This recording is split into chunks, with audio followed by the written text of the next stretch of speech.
خالد بن ولید کیسے مسلمانوں کے دشمن تھے. اتنا آپ صلی اللہ علیہ وسلم کے خلاف دشمنی کی، لڑے، تلوار کے زور سے زیر نہیں ہوئے. آپ صلی اللہ علیہ وسلم جانتے تھے خالد بن ولید بڑا غیرت والا آدمی ہے. 70 صحابہ کو خالد بن ولید نے قتل کروایا ہے غزوہ احد میں، اسلام دشمنی میں. لیکن آپ صلی اللہ علیہ وسلم کی بصیرت دیکھو، یہ نہیں کہ ان کو بس کسی طرح مار دو، انہوں نے 70 افراد کو شہید کروایا. نہ آپ صلی اللہ علیہ وسلم جانتے تھے غیرت مند ہے تبھی تو لڑ رہا ہے، غیرت کا غلط استعمال میں لڑ رہا ہے. لیکن یہ ان کو یہ کنفیوژن ہے کہ یہ صحیح ہے اور ہم کیا ہیں، غلط ہیں. یہ سمجھ رہے ہیں ہم نے ان کے باپ دادا کے دین پہ حملہ کیا ہے، حالانکہ اصل ان کے باپ دادا کا دین وہی ہے جو ہم پیش کر رہے ہیں. جہالت ہے، غلطی ہے. کسی طرح ان کو زیر کرو. ایسا غیرت مند آدمی اگر ہمیں مل گیا تو کس کے لیے کام کرے گا؟ جو ہمارے مخلص لڑاکا اللہ کے لیے لڑنے والے 70 کو شہید کر سکتا ہے، وہ اسلام دشمن جو اللہ کے لیے نہیں لڑتے ان کا کیا کرے گا؟ تو آپ صلی اللہ علیہ وسلم نے کیسی بہترین تدبیر کی کہ صلح حدیبیہ کے بعد آپ صلی اللہ علیہ وسلم نے جب خالد بن ولید لڑنے کے لیے آ رہے تھے تو صلح حدیبیہ ہوئی تو چلے گئے، پیغام بھیجا کہ خالد بن ولید کو جا کے بتاؤ کہ نبی نے پیغام بھیجا ہے کہ تمہارے جیسا سمجھدار اور ذہین آدمی اب تک اس کی سمجھ میں اسلام نہیں آ رہا، یہ بات ہماری سمجھ میں نہیں آ رہی. او کما قال صلی اللہ علیہ وسلم، اتنا ذہین آدمی ہو کہ اسلام نہیں سمجھ میں آ رہا. تو خالد بن ولید نے جب یہ سنا فوراً متاثر ہوئے. انسان اپنی تعریف سن کے خوش ہوتا ہے. عزت دار لوگ جو ہے نا وہ پیشانی سے پکڑ کے گالیاں دے کے نہیں لین پہ آتے. وہ عزت دار آدمی آپ اس کو اچھے الفاظ سے دین کی طرف بلاؤ گے تو وہ آ جائے گا. قادیانی بھی اگر دین پہ لانا چاہتے ہو نا اور وہ اس میں آپ کو نظر آتا ہے کچھ تو پھر آپ کو اس سے بہت محبت سے بات کرنی پڑے گی. یہ نہیں جا کے ایک صاحب گئے نا ایک قادیانی کو دعوت دینے کے لیے، ارے کتے جیسی تیری شکل ہے، اس طرح کی بات مجھے اچھا نہیں لگ رہا ممبر پہ بات کرنا. کتے جیسی تیری شکل، تو تبلیغ کرنے جا رہا ہے، کیا کرنے جا رہا ہے بھائی؟ اس کو وہ آئے گا. تو خالد بن ولید کا دل کیا ہو گیا؟ نرم. انہوں نے کہا غور کرو، تلوار سے نہیں، آرام سے. لڑائی سے ہمیں زیر، اس کا مطلب بزدل ہم ڈر گئے، نہ آرام سے. تو خالد بن ولید آئے اور اسلام قبول کیا. اور پھر آپ صلی اللہ علیہ وسلم نے کہاں بھیجا ان کو؟ غزوہ موتا میں. 3000 کی لڑائی 3 لاکھ سے تھی تقریباً، مجھے پورے اعداد ابھی یاد نہیں ہیں. اور آپ صلی اللہ علیہ وسلم نے ان کو کمانڈر بنا کے نہیں، عام فوجی بنا کے بھیجا. 3 صحابہ کو، جن میں جعفر طیار بھی تھے جو نجاشی کے سامنے تقریر کر کے آئے تھے، وہ میں بھی جلدی سے مکمل کر کے بیان ختم کرتا ہوں. ان میں حضرت جعفر طیار وہ بھی تھے. 2 صحابی اور تھے جن میں آپ صلی اللہ علیہ وسلم کے منہ بولے بیٹے زید ابن حارثہ، جو انتہائی چہیتے حب رسول اللہ. جب کوئی سفارش کرنی ہوتی تھی نا کسی نے تو حضرت زید ابن حارثہ کو جا کے لوگ بتاتے تھے کہ نبی ان کی بات کو مسترد نہیں کریں گے. ایسے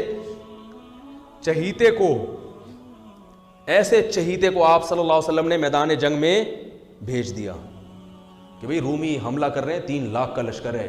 اتنے چہیتے کو بھیجا آپ صلی اللہ علیہ وسلم نے. یہ آپ کی بھی قربانی تھی. جھوٹا نبی ہوتا کہتا ہے ابے بھائی اپنے کو یہاں رکھو. ٹھیک ہے، کوئی جھوٹا نبی ہوتا ہے نا کیا کہتا ہے؟ ابے ان کو تو نہیں، وہ ادھر بھیجو. تبھی آپ دیکھ لیں آج کل جو سیٹ اپ چل رہا ہے نا، چھوڑو ابھی میں زیادہ آگے نہیں جاؤں گا. آج کل جو عجیب سا سیٹ اپ چل رہا ہے، اپنے یہاں دوسرے وہاں، تو ایسا سیٹ اپ چل رہا ہے آج کل. تو نبی صلی اللہ علیہ وسلم نے زید ابن حارثہ کو بھیجا اور جعفر طیار کو، دوسرے عبداللہ ابن رواحہ تھے یا کیا نام تھا ان کا، ایسے مجھے ذہن سے نکل رہا ہے. تو وہ عبداللہ ابن رواحہ رضی اللہ عنہ. آپ صلی اللہ علیہ وسلم نے فرمایا ان میں اگر یہ ایک شہید ہو جائیں تو یہ امیر ہیں، یہ شہید ہو جائیں تو یہ امیر ہے. اور مسجد نبی میں آپ صلی اللہ علیہ وسلم بیٹھ گئے.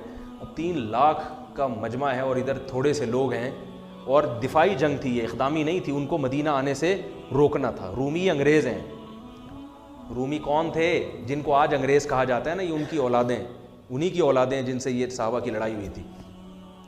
تو وہ یہ بڑے اس وقت بھی بڑے منظم ہوتے تھے. یہ نبی صلی اللہ علیہ وسلم کی ایک روایت ہے، فرمایا تقوم الساعہ والروم اکثر الناس، قیامت قائم ہوگی پھر بھی رومی دنیا میں زیادہ ہوں گے.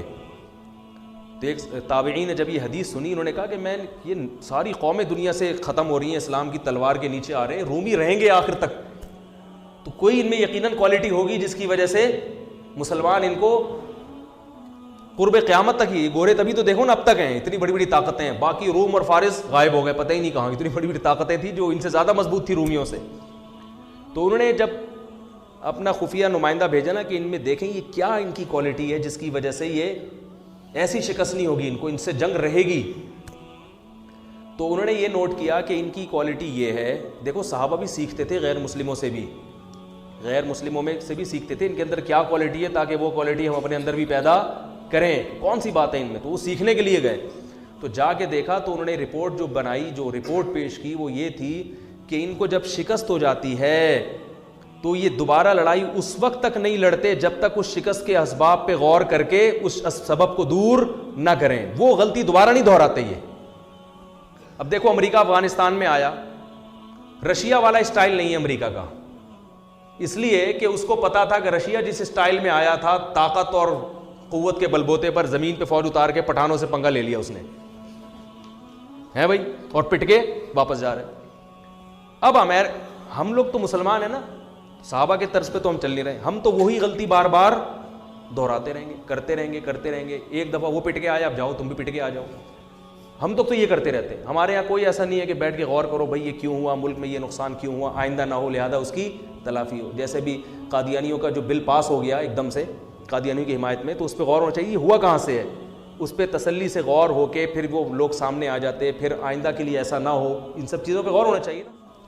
تو میں یہ عرض کر رہا تھا کہ خالد ابن ولید رضی اللہ تعالی، وہ جو تینوں شہید ہو گئے اور ایسی جنگ لڑی ہے انہوں نے. عبداللہ ابن رواحہ نے فرمایا، گوشت کھا رہے تھے انہوں نے چھوڑ دیا. انہوں نے فرمایا کہ زمانہ بہت طویل ہے، دیکھ لیا نا نہیں ٹک سکتے، ان کے سامنے لڑائی لازمی ہے. تو ایک صحابی نے تو اپنی بیوی کو طلاقیں دے دی وہاں کھڑے ہو کر. انہوں نے کہا بیوی یاد آ رہی ہے جس کی وجہ سے میں جنگ میں لڑ نہیں پا رہا، تو اس کو طلاق دی تاکہ اب نہ بچوں کی فکر نہ بیوی کی فکر. اب کیونکہ لڑائی اتنی سخت تھی، ظاہر ہے کوئی ریشو نہیں بنتا نا، اتنے بڑے لشکر کو بھگانے کا کوئی تناسب ہی نہیں بنتا نا، کوئی جنگ کا کوئی کچھ تو ہو. تو اب تو ظاہر ہے صرف جذبہ ہی ہے اور بھرپور لڑائی ہے موت کی. تو وہ موت کی نیت سے تلوار لے کر کود پڑے. یہ ہیں صحابہ جن کو رافضی لوگ گالیاں دیتے ہیں، جن کو برا بھلا کہتے ہیں.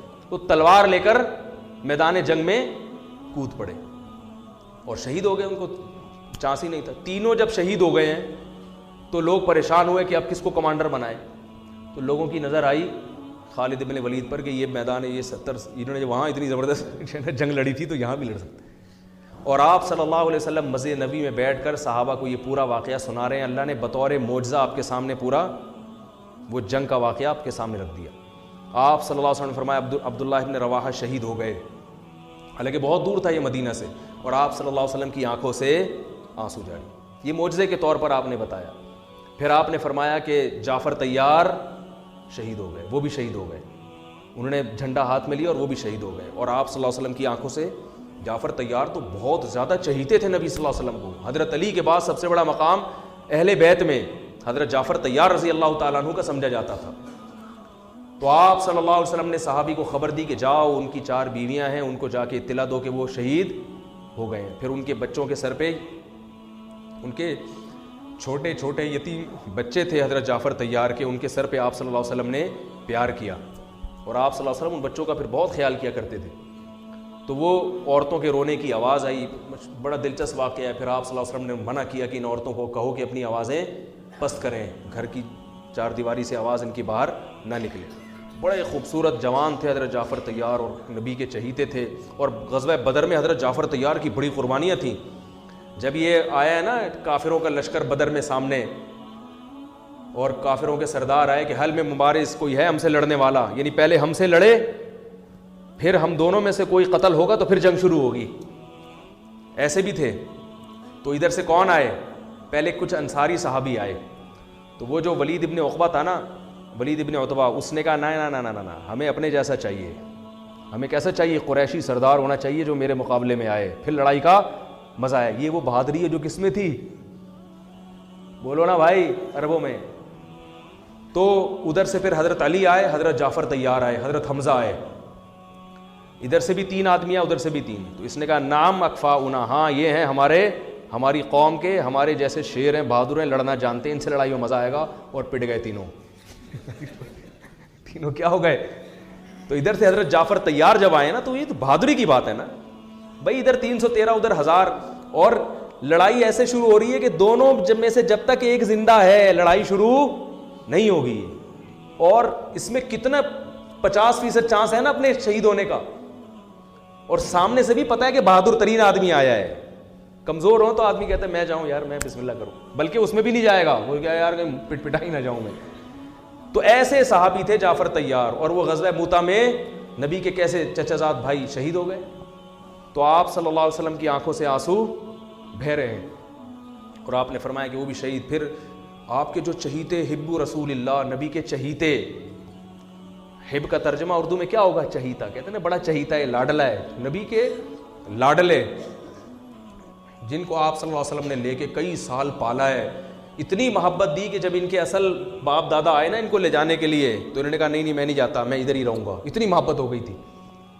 اطلاع آئی کہ وہ بھی شہید ہو گئے. تو اب آپ صلی اللہ علیہ وسلم نے فرمایا قد اخذ الرایۃ سیف من سیوف اللہ, اللہ کی تلواروں میں سے ایک تلوار نے جھنڈا ہاتھ میں لے لیا. اس میں اشارہ تھا کہ اب یہ تلوار ٹوٹے گی نہیں, کیونکہ یہ کس کی تلوار ہے؟ اللہ کی. اسی وجہ سے کہا جاتا ہے کہ خالد ابن ولید, حضرت خالد ابن ولید خود بتاتے ہیں کہ میں گھمسان کی جنگوں میں لڑا ہوں شہادت حاصل کرنے کے لیے, مگر کس پر میری موت واقع ہو رہی ہے؟ بستر پہ رو رہے تھے.